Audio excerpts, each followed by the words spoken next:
Hello hi नमस्कार मेरे प्यारे विद्यार्थियों, कैसे हैं आप सभी। आई होप कि आप मस्त होंगे, स्वस्थ होंगे और अपने दीपावली की छुट्टियों का एंजॉय भी कर रहे होंगे। तो आप सभी का एक बार पुनः स्वागत है, अभिनंदन है एसीएस ज्ञान अड्डा पर, जहां पर आपको मिलेगा संपूर्ण विषय से संबंधित संपूर्ण जानकारी।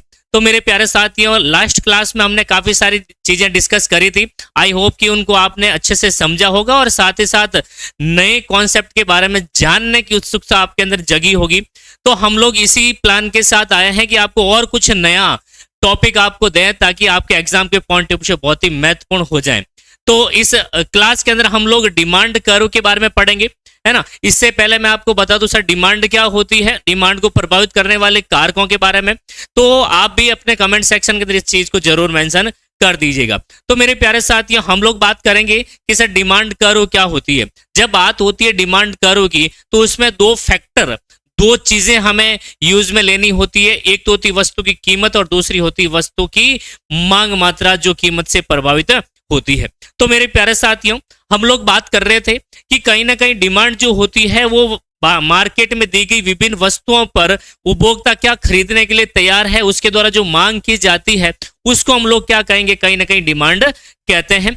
हमने डिमांड तीन प्रकार की मोस्टली हम लोग पढ़ते हैं, लेकिन बट परंतु किंतु जब बात होती है, हम लोग ऑल ओवर जो कॉम्पिटिटिव एग्जाम है उनको टारगेट करके ये क्लासें ले रहे हैं। इसलिए हम लोगों ने 5 प्रकार की, कितने बेटा, 5 प्रकार की डिमांड को डिस्क्राइब किया था और आपने उस लास्ट क्लास के अंदर अच्छे से डिस्कस भी किया होगा।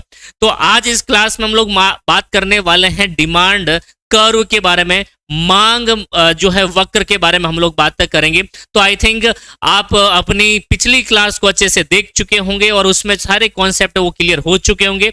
अगर कॉन्सेप्ट अगर किसी तरह से कोई भी दिक्कत आ रही है तो आप कमेंट सेक्शन के अंदर मुझे जो है मैसेज कर सकते हैं। हम उस टॉपिक पर वापस पुनः एक क्लास रखकर आपके सारे जो डाउट है उन सभी को क्लियर कर देंगे। क्लियर है क्या? ओके। तो दीपावली की सफाई के साथ साथ इन क्लासों को भी जो है आप आगे से आगे फॉरवर्ड करते रहिएगा, ताकि और भी सारे जो विद्यार्थी हैं उन विद्यार्थियों को इस क्लासों का अच्छा से अच्छा मौका मिल सके, अच्छा से अच्छा सीखने का अवसर मिल सके। इसलिए सारी क्लासें हैं वो एकदम से हम लोग फ्री रखने वाले हैं। कोई किसी प्रकार का कोई चार्ज नहीं। हालांकि आपका जो चार्ज है वो आपको डाटा डिस्चार्ज करवाना पड़ेगा, हालांकि वो सबको करना ही पड़ रहा है। ठीक है। तो आज ही मेरे प्यारे साथियों, देखते हैं आज के इस टॉपिक में क्या क्या रहने वाला है। क्या आपके लिए खजाना छुपा हुआ है, क्या दीपावली का गिफ्ट है, क्या दीपावली की सफाई में जो भी चीजें निकली है उसमें से आपकी यूटिलाइज कौन सी चीजें हैं उसको भी ध्यान में रखिएगा। ऐसा नहीं दीपावली की सफाई के अंदर आप सारी चीजें बाहर फेंक दो, बाद में पता चले वो तो बहुत इंपॉर्टेंट चीज थी। तो हमें कभी भी जब अपने सफाई करनी होती है तो कहीं ना कहीं जो इंपॉर्टेंट चीजें हैं उनको साइड में करिए और बाकी की साइड में कर दीजिएगा। ठीक है। तो हम लोग बिना टाइम जाए कि हम लोग बात करते हैं आज के इस टॉपिक की। और टॉपिक आज हमारा क्या है, डिमांड कर्व है। अगर हम बात करें सर डिमांड कर्व की, तो डिमांड कर्व क्या होता है? बेसिकली डिमांड कर्व जो होता है ये कीमत और मांग मात्रा के बीच संबंध को व्यक्त करता है। वस्तु की कीमत और मांग मात्रा के बीच जो है संबंध व्यक्त करता है। किस प्रकार का संबंध व्यक्त करता है उसकी बात करेंगे। उससे पहले मैं आपको बता देता हूं कि क्या चीज हम लोग पढ़ने वाले हैं। तो देखिएगा, मैं बात करूंगा सर डिमांड कर्व के बारे में, और इससे पहले मैं मांग के बारे में बात कर लेता हूं कि सर मांग क्या होती है। क्या बेटा, मांग क्या होती है ना। तो उपभोक्ता द्वारा मांगी गई मात्रा, अगर बात करें बेसिकली मांग की बात करें कि भाई विभिन्न वस्तुओं पर क्या लिखेंगे बेटा, विभिन्न वस्तु की विभिन्न कीमतों पर, ऐसा लिखेंगे, वस्तु की विभिन्न कीमतों पर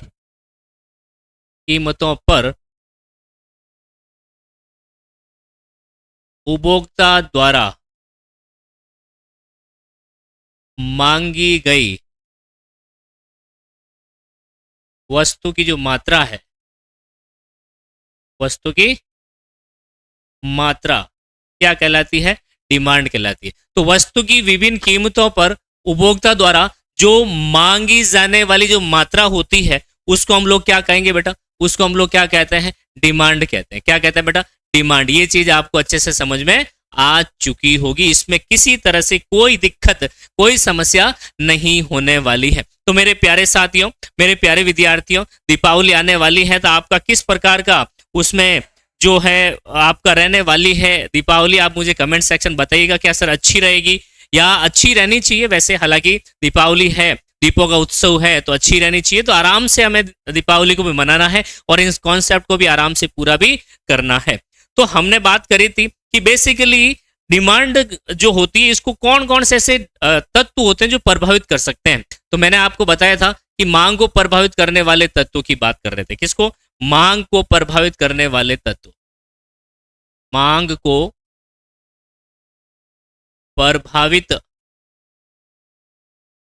करने वाले तत्वों की बात करें, है ना, तो मांग को प्रभावित करने वाले तत्व कौन कौन से थे, इसकी भी चर्चा हम लोगों ने करी थी। इसमें कोई प्रॉब्लम नहीं है, कोई समस्या नहीं होनी चाहिए। तो देखिए, सबसे पहले हमने तत्वों की बात करी थी कि सर वस्तु की स्वयं की कीमत जो होती है ना, वस्तु की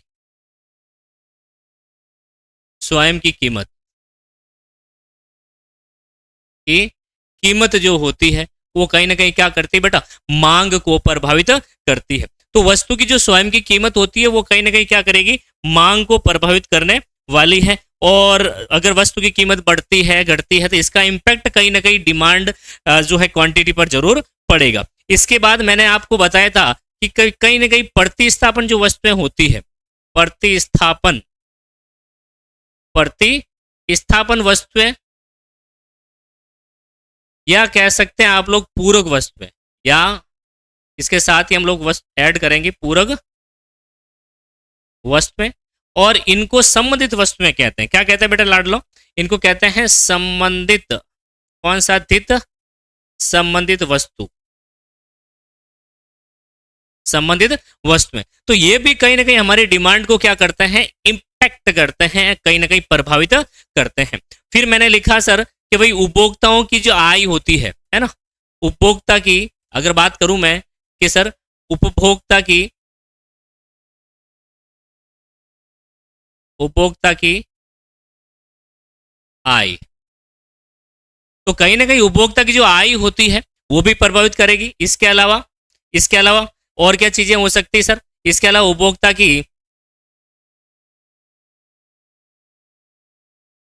की रुचि, फैशन, आदत, तो ये भी अपने डिमांड को प्रभावित करते हैं। बेसिकली यही हमें ध्यान में रखना है। इसके अलावा हमने डिमांड के प्रकार पढ़े थे, टाइप ऑफ डिमांड की हमने बात करी थी। टाइप ऑफ डिमांड क्या है? तो अगर हम बात करें इसे टाइप ऑफ डिमांड की बात करते हैं तो टाइप ऑफ डिमांड क्या होती है उसकी अपन बात करते हैं। तो मांग के प्रकार क्या लिखेंगे हम लोग?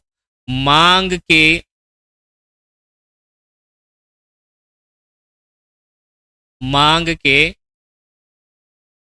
प्रकार। तो बेसिकली मांग के जो प्रकार होते हैं वो हमने 3 टाइप के पढ़ने हैं। वैसे हमें कितने टाइप के पढ़ने बेटा? वैसे हमें मांग की जो प्रकार है वो 3 प्रकार की डिमांड को हमें डिस्क्राइब करना होता है। वो कौन कौन सी होती है? सबसे पहले मैंने बात करी थी सर वस्तु की या कीमत मांग होती। क्या होती है बेटा? जिसको हमने कीमत मांग या फिर इसको कह सकते हैं मूल्य मांग मूल्य मांग भी कहते हैं। क्या कहते हैं बेटा? मूल्य मांग भी इसका नाम हम लोग दे सकते हैं। क्या? मूल्य मांग भी इसका नाम दे सकते हैं। दूसरी हमने कौन सी पढ़ी थी बेटा? आय मांग की बात करते हैं। कौन सी? आय मांग जो है हमने अच्छे से डिस्क्राइब किया था। और आय मांग के संदर्भ में आपको पता हो तो दो चीजों के बारे में हमने बात करी थी कि भाई एक तो होती है आपकी सामान्य वस्तुएं, एक होती है सामान्य वस्तुएं। दूसरी कौन सी हमने बात करी थी कि सामान्य वस्तुओं के अलावा हमने बात करी थी सर यहाँ पर निम्न स्तरीय वस्तुएं या फिर गिफिन वस्तुओं की बात करी थी। ठीक है, तो हमने 2 वस्तुओं के बारे में बात करी थी, सामान्य वस्तुएं, और दूसरी कौन सी मेरे लाडलों? दूसरी थी आपकी गिफिन वस्तुएं, गिफिन वस्तुएं, ये डिस्कस किया था, बिल्कुल यही हमने डिस्कस किया था। इसके बाद तीसरा हमने क्या डिस्कस किया था बेटा? तीसरी हमने मांग पढ़ी थी, प्रतिस्थापन या कह सकते हैं आड़ी तिरछी मांग। कौन सी? आड़ी क्रॉस डिमांड की बात करते हैं, इसको इकोनॉमिक्स भाषा में तिरछी डिमांड कहते हैं, तिरछी मांग। क्या कहते हैं बेटा? तिरछी मांग की बात करी थी। और इसमें हमने दो चीजें पढ़ी है, इसमें हमने दो वस्तुओं के बारे में डिस्कस किया था। वो दो वस्तुएं कौन सी है वो देखिए जरा, वो देखिए जरा, है ना, किसमें कितना है दम, है ना। तो देखिएगा यहां पर हमने बात करी आड़ी तिरछी की, तो कौन सी? एक तो प्रतिस्थापन वस्तुएं, प्रतिस्थापन, प्रतिस्थापन वस्तु की बात करी, और दूसरी है पूरक वस्तुएं। कौन सी होती है? पूरक वस्तुएं। ठीक है जी, ओके, ये हमने डिस्कस कर लिया था। फिर बात करी थी हमने किसे? डिमांड कर्व की। अब बात आ जाती है अपने डिमांड की, मांग वक्र की बात आ जाती है। तो मांग वक्र क्या होता है वो देखिएगा, एक तरह से प्रेजेंटेशन होता है। क्या होता है मेरा? एक तरह से प्रेजेंटेशन होता है किसका? कि मांग वक्र, मांग अनुसूची का रेखा चित्रीय प्रस्तुतिकरण। बस इतना सा हमें एग्जाम के अंदर लिख देना है। 12वीं वाले ध्यान दें विशेष रूप से कि हमें क्या करना है, मांग वक्र अनुसूची जो होती है उसका क्या करना है? रेखा चित्रीय प्रस्तुतिकरण करना। क्या करना है? रेखा चित्रीय प्रस्तुतिकरण है यह जो दर्शाता है कि किसी वस्तु की मांगी गई मात्रा, है ना, और अपनी जो वस्तु की कीमत होती है वो किस प्रकार से संबंधित है, ये डिमांड कर्व बताएगा। कौन बताएगा? यानी मांगी जाने वाली मात्रा और वस्तु की अपनी जो कीमत होती है वो आपस में किस प्रकार से संबंधित है, ये कौन बताएगा? आपका डिमांड कर्व बताएगा। कौन बताएगा बेटा? डिमांड कर्व जो है ये बताने वाला है। तो अगर अब मैं बात करूं इसके कर्व की कि किस प्रकार का मांग वक्र होता है, अगर मैं मांग वक्र की बात करता हूं बेटा, अरे बेटा देखो इधर ध्यान दीजिएगा कि अगर मैं मांग वक्र की बात करूंगा, मैं डिमांड कर्व की बात करूंगा, तो सिंपल सा इसका डिमांड कर्व होता है कुछ इस तरह से। ये कुछ इस तरह से डिमांड कर्व होता है, जो एक बहुत ही नॉर्मली सामान्यतः इस तरह का होता है, हमेशा नहीं लेकिन सामान्यतः जो डिमांड कर्व होता है वो कुछ इस प्रकार का होगा। इसको डी से डिनोट किया जाएगा, क्योंकि डिमांड है तो डी से डिनोट करेंगे इसको। अब कैसे? कि वस्तु की कीमत है, मान लीजिए कि सर वस्तु की कीमत यहां पर मैंने ली है कितने रुपए, सपोज करें 10 रुपए। कितने रुपए? 10 रुपए मैंने इसकी वस्तु की कीमत ली है। क्वांटिटी सपोज करें मैंने कुछ भी ले ली, 6 ले ली। ओके, अब वस्तु की कीमत बढ़ेगी तो कहीं ना कहीं डिमांड क्या होती है? कम होती है। तो वस्तु की कीमत मैंने क्या कर दी बेटा? बढ़ा दी है। वस्तु की कीमत मैंने बढ़ाती है, डिमांड क्या हो जाएगी? जो है कम हो जाएगी। वस्तु की कीमत मैंने 12 रुपए कर दी, हो सकती डिमांड कितनी हो जाए आपकी?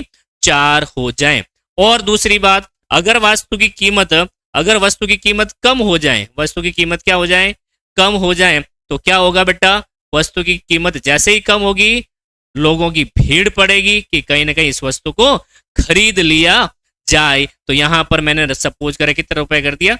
9 रुपए कर दिया। तो ये डिमांड है, इसको क्या कहते हैं बेटा?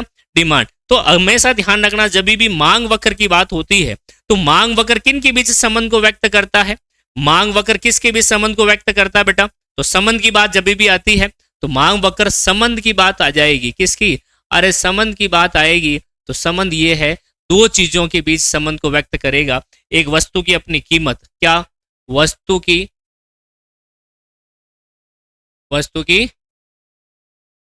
अपनी जो कीमत होती है उसके बीच, और मांगी जाने वाली मात्रा। क्या लिखेंगे आप लोग? वस्तु की मांगी जाने वाली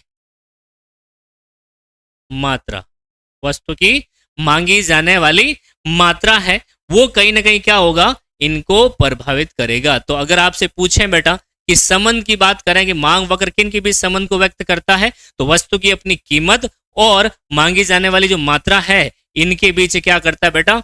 आप समझ लेना, बहुत इंपॉर्टेंट क्वेश्चन है, बहुत इंपॉर्टेंट यहां पर क्वेश्चन बनने जा रहा है। तो ये रेखा चित्रीय प्रस्तुतिकरण कैसा है?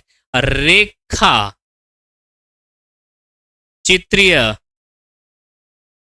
प्रस्तुतिकरण। कौन सा करण अर्जुन भैया? ये कौन सा करण अर्जुन है? रेखा चित्रीय, रेखा का करण अर्जुन रहने वाला है। तो ये रेखा चित्रीय प्रस्तुतिकरण है किसका? मांग अनुसूची का। अगर आपसे पूछें कि बताओ बेटा किसका ये है, तो हम लोग कहेंगे रेखा चित्रीय प्रस्तुतिकरण तो है लेकिन किसका है? ये है मांग अनुसूची का, मांग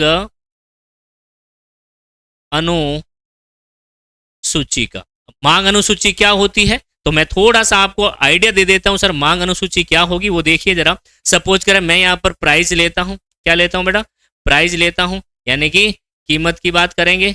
और सपोज करें मैं यहां पर मांग ले लेता हूं, मांग मात्रा की बात करेंगे। किसकी? मांग मात्रा की बात करने वाले हैं। तो देखिए जरा इधर, देखिए जरा किसमें कितना है। एकदम सपोज करें 10 रुपए ले लिया, 12 रुपए ले लिया, 14 रुपए ले लिया, 16 रुपए ले लिया, ठीक है। तो ये मैंने सपोज करिएगा क्या लिया बेटा, एक कहीं ना कहीं प्राइज ली है। क्या ली है? प्राइज मैंने यहाँ पर ली है। और इस प्राइज पर डिमांड कितनी है, जिसको हमने क्यू से डिनोट किया है। किससे डिनोट किया बेटा? क्यू से डिनोट किया है। सपोज करें कि मान लीजिए यहाँ पर 8 कर दूं, मैं 6 कर दूं, 7 कर दूं, और 6 सॉरी अपन यहाँ पर थोड़ा सा यहाँ इसको कर देते हैं 5, यहाँ कर दिया मैंने 5, यहाँ पर कर दिया 2। तो ये मांग अनुसूची है। इसको क्या कहते हैं बेटा? इसको क्या कहते हैं? मांग अनुसूची हम लोग कहते हैं। और इसी मांग अनुसूची को हमने यहाँ पर दर्शा रखा है, ठीक है। हालांकि ये तो नहीं है, लेकिन हाँ इसी तरह से हम लोग दर्शाएंगे। अब बात आती है कि सर मांग वक्र टाइप कितने टाइप के होते हैं, उसकी बात कर लेते हैं। तो देखिएगा, पहला है व्यक्तिगत मांग वक्र की बात करेंगे। किसकी बात करेंगे? व्यक्तिगत मांग वक्र। इंडिविजुअल जो डिमांड कर्व होता है उसकी बात करेंगे कि ये वो वक्र है जो किसी व्यक्तिगत उपभोक्ता के लिए मूल्य मात्रा संबंध, मूल्य और तथा मात्रा के बीच, किसके बीच? मूल्य तथा मात्रा के बीच संबंध को व्यक्त करता है। किसकी जांच करता है बेटा? ये देखिएगा, आपको दिख रहा होगा, मूल्य मात्रा बीच संबंध की जांच करता है कौन? किसकी? कि एक व्यक्तिगत उपभोक्ता की। किसकी? अगर किसकी की बात करें कि एक व्यक्तिगत उपभोक्ता के लिए की बात करता है। क्लियर है? फिर यह बताता है कि किसी विशेष मूल्य पर, किसी विशेष मूल्य पर व्यक्ति कितनी डिमांड कर रहा है, उत्पाद को खरीदेगा, ये कौन बताएगा? व्यक्तिगत मांग बताएगा, है ना। ये मान लीजिए चिन्नू है। कौन है बेटा? ये सपोज करिएगा एक चिन्नू है। कौन है? अरे चिन्नू चिन्नू चिन्नू। ओके, ये मुस्कुराता हुआ, ये मुस्कुराता हुआ कहाँ गया? मार्केट गया। कहाँ गया बेटा? मार्केट गया। ओके, कहाँ गया? मार्केट चला गया। और जब मार्केट गया तो कहीं ना कहीं इसने डिमांड करी होगी। इसने क्या करी होगी बेटा? मांग। किसकी? यानी कि कोई भी जैसे फटाके की मांग करी होगी, या फिर इसको अच्छा लगा पटाखे की जो है डिमांड करी होगी। इसने फटाके की डिमांड करी एक पैकेट की। एक पैकेट की इसने क्या कर ली बेटा? डिमांड करी। तो ये एक व्यक्तिगत जो उपभोक्ता है, ये क्या है बेटा? एक जो व्यक्तिगत उपभोक्ता है, इस व्यक्तिगत उपभोक्ता के द्वारा जो मार्केट में जाकर किसी वस्तु की डिमांड की जाती है, वो कहीं ना कहीं क्या कहलाएगी? व्यक्तिगत मांग कहलाएगी, है ना। अब हो सकता है कि सर एक पैकेट की कीमत जो है 100 रुपए हो। क्या हो? 100 रुपए हो। तो एक उपभोक्ता द्वारा वस्तु की विभिन्न कीमतों, वस्तु की विभिन्न जो कीमतें होती है, उस पर कितनी वस्तुएं खरीदने के लिए तैयार है, वही तो क्या कहलाएगा? वही तो व्यक्तिगत मांग कहलाएगा। तो एक उपभोक्ता के द्वारा जो भी डिमांड की जाती है ना, जो भी डिमांड की जाती है वो कहीं ना कहीं क्या कहलाएगी? व्यक्तिगत मांग कहलाएगी। अब इसका कर्व किस प्रकार का होगा वो देखिए जरा। इसका कर्व जो है, अगर बात करें व्यक्तिगत, किसकी बात कर लूं बेटा? मैं बात कर लेता हूं व्यक्तिगत मांग वक्र। किसकी? व्यक्तिगत मांग वक्र की यहां पर बात कर लेते हैं। बस सिंपल सा है, कोई दिक्कत नहीं, कोई समस्या नहीं आएगी। आपको कुछ नहीं करना है। O X X, O Y X की बात करेंगे। किसकी बात करेंगे? ओ एक्स एक्स और ओ वाई की बात करेंगे। और ये जो कर्व है जो आपको दिखाई दे रहा है, ये जो कर्व दिखाई दे रहा है, ये किसका है बेटा? ये डिमांड कर्व है। एक इंडिविजुअल डिमांड कर्व की बात कर रहा है। किसकी? एक इंडिविजुअल डिमांड कर्व की बात कर रहा है। अब कैसे इसको डिफाइन करेंगे कि अगर मान लीजिए पटाखे की कीमत 100 रुपए है। कितनी है? पटाखे की कीमत जो है मान लीजिए सर 100 रुपए है। एक पैकेट की कीमत कहीं ना कहीं कितनी है? 100 रुपए है। तो 100 रुपए डिमांड पर, 100 रुपए डिमांड पर वो कितनी 100 रुपए कीमत पर वो डिमांड कितनी करता है? सपोज करें 4 पैकेट की कर रहा है। कितनी कर रहा है? 4 पैकेट की करने वाला है। अगर मान लीजिए कीमत कम होकर कितनी हो जाती है? कीमत कम होकर मान लीजिए सपोज करें कि कम हो जाती है, मैं 40 रुपए कर देता हूं। कितनी कर देता हूं?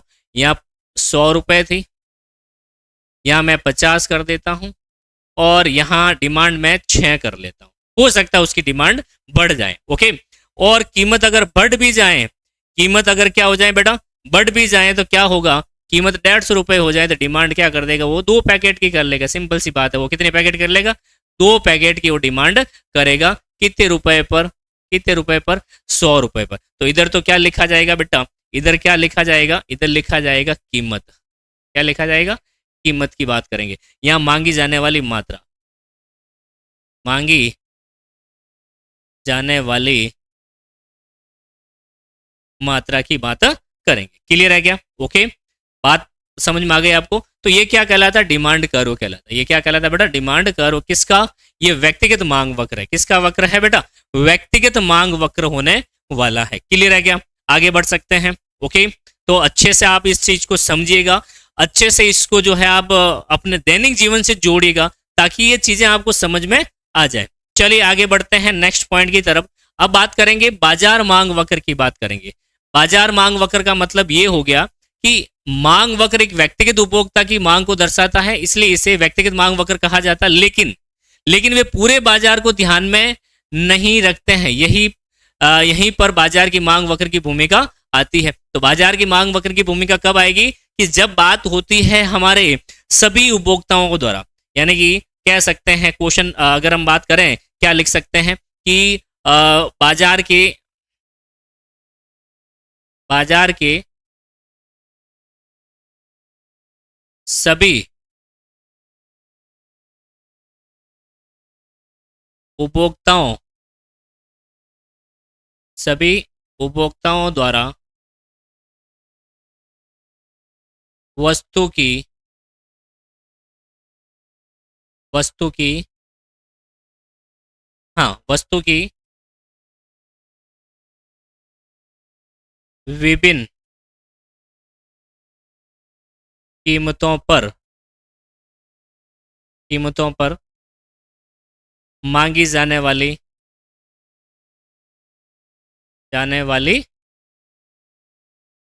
मात्रा क्या कहलाती है, इसको तो कहेंगे बाजार मांग। क्या कहेंगे, बाजार मांग मात्रा को कर दो ये बेटा, को बाजार मांग अनुसूची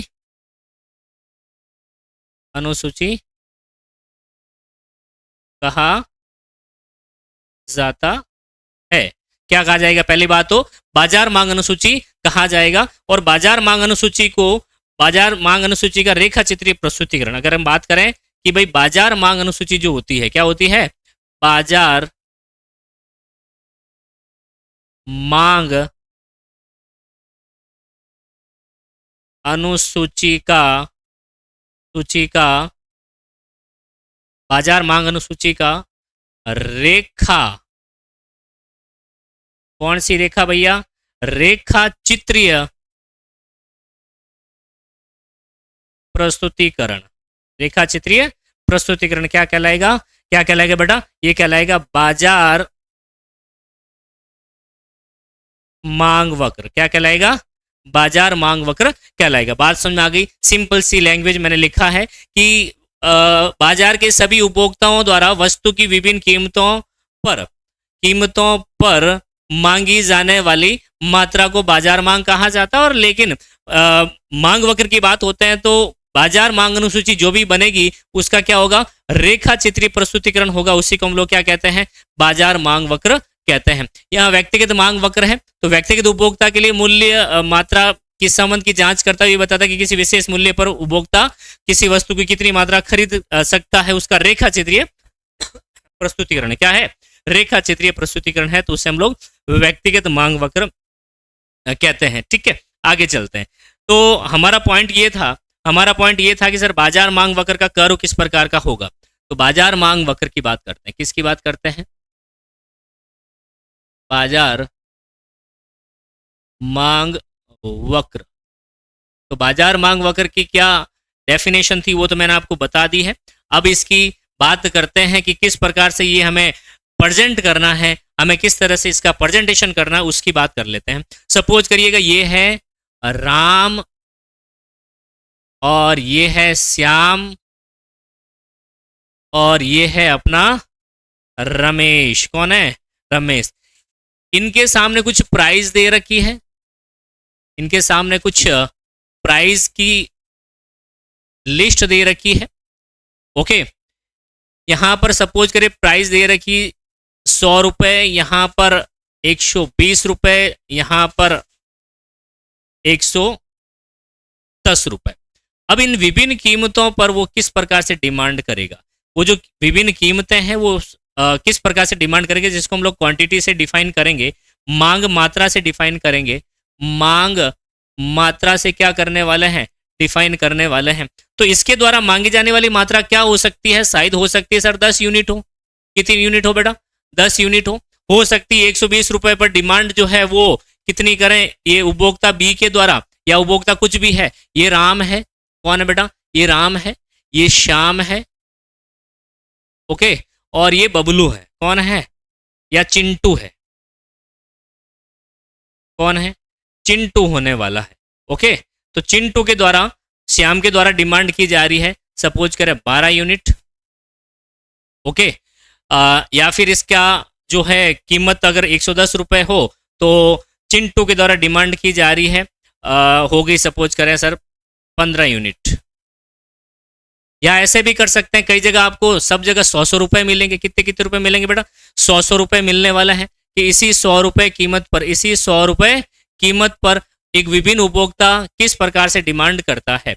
तो यहां पर इन सभी के द्वारा जो डिमांड की गई है, उपभोक्ता राम, श्याम और चिंटू के द्वारा 100 रुपए जब कीमत रहती है, उसकी डिमांड कितनी रहती है? तो इसको कहते हैं बाजार मांग। क्या कहते हैं इसको? इसको कहेंगे बाजार मांग। कितने हो गए बेटा? अगर हम बात करें 7 और ये कितने हो गए? 3, 37 हो गए। कितने हो गए? 37 यूनिट। तो टोटल डिमांड कितनी हो गई? इसको कहते हैं बाजार कीमत। क्या कहेंगे बेटा? इसको कहीं ना कहीं हम लोग कहेंगे बाजार कीमत। कौन सी कीमत?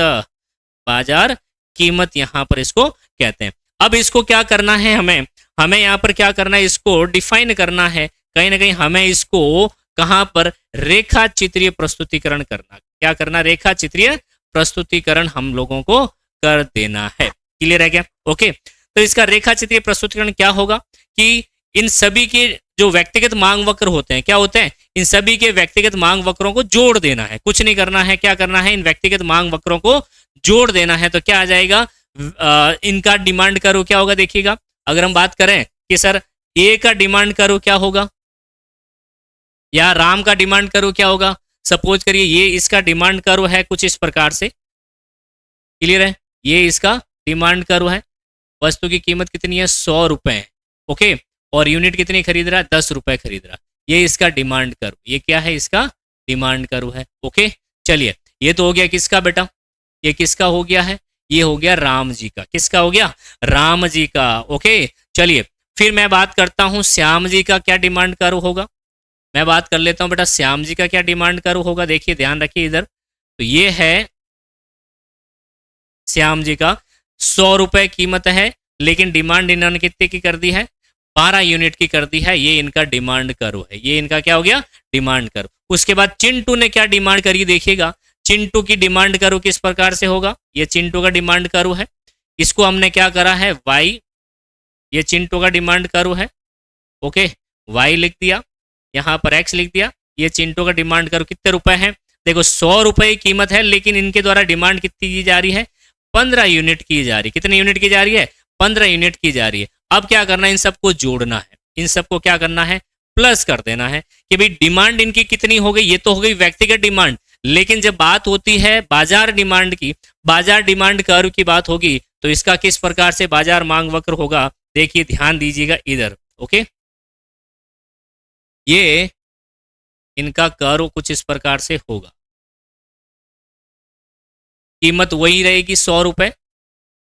कितनी? 100 रुपए। हो सकता है सर इनके डिमांड जो है 100 रुपए पर अलग अलग हो सकती है। ये हो गया इसका कर्व। ये क्या हो गया? इसका कर्व। ये 100 रुपए इसकी कीमत रह गई है, और यहां पर जो है इसका 37 यूनिट जो है क्या हो जाएगी? इकाइयां होगी। मांगी जाने वाली मात्रा, मांगी जाने वाली मात्रा। ठीक है, तो इसको क्या कहते हैं? डिमांड कर्व कहते हैं। ये है बाजार मांग वक्र, इसको डिमांड कर्व कहते हैं, लेकिन इसको बाजार मांग वक्र के नाम से जानते हैं, बाजार मांग वक्र। तो आई होप कि ये सारी चीजें आपकी क्लियर हो गई होगी। ओके, फिर हम लोग देखते हैं और नया टॉपिक अगर आपके अभी हो जाए तो उसकी बात करेंगे हम लोग नेक्स्ट क्लास के अंदर। बेटा किसके? नेक्स्ट क्लास के अंदर बात करेंगे कि डिमांड और लॉ ऑफ डिमांड क्या होता है, मांग का नियम क्या होता है, इन तमाम चीजों को हम लोग डिस्क्राइब करने वाले हैं। तो राम, श्याम और चिंटू की बात करें तो इनके द्वारा अलग अलग डिमांड की जाती है और इनको ही हमने क्या कर दिया, जोड़ के एक कॉम्युलेट या फिर एक कह सकते हैं कि कॉम्युलेट डिमांड कर्व बना दिया, जिसका नाम क्या दे दिया हमने? बाजार मांग नाम दे दिया है। तो ये सारी चीजें जो है आपको ध्यान में रखनी है। ओके, तो मेरे प्यारे साथियों, आप सभी का वापस पुनः स्वागत है, अभिनंदन है। आपके अपना ही चैनल, अपना परिवार का चैनल मान के चलिएगा और अपने परिवार के सदस्यों में बीच इसका कह सकते हैं कि आप लोग शेयर जरूर कर लीजिएगा, आपको सब्सक्राइब जरूर करवा लेना, ताकि उनको भी इसका फायदा जरूर मिल सके, चाहे वो रीट की तैयारी कर रहे हो, सेकंड ग्रेड की तैयारी कर रहे हो। और आप सभी को विदित ही है कि फर्स्ट ग्रेड की वैकेंसी भी आ चुकी है कॉमर्स की। आने वाले समय में रीट की जल्दी से जल्दी विज्ञप्ति भी जारी करने वाले हैं।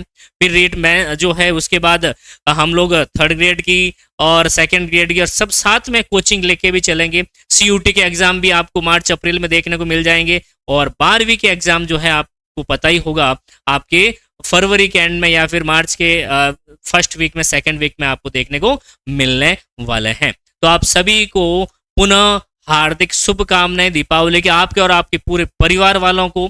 और साथ ही साथ ये जरूरी है कि आप जब भी आतिशबाजी करें या फटाके फोड़ें तो अपने बॉडी के पार्ट्स को बचाए रखें, अपने आंखों को दूर रखें, दूर से फटाकों को फोड़ें। इतना हमें जितना अपना कैपेसिटी है फोड़ने की या सहन करने की, इतना ही हम लोग उसको यूज करें तो बेटर रहेगा।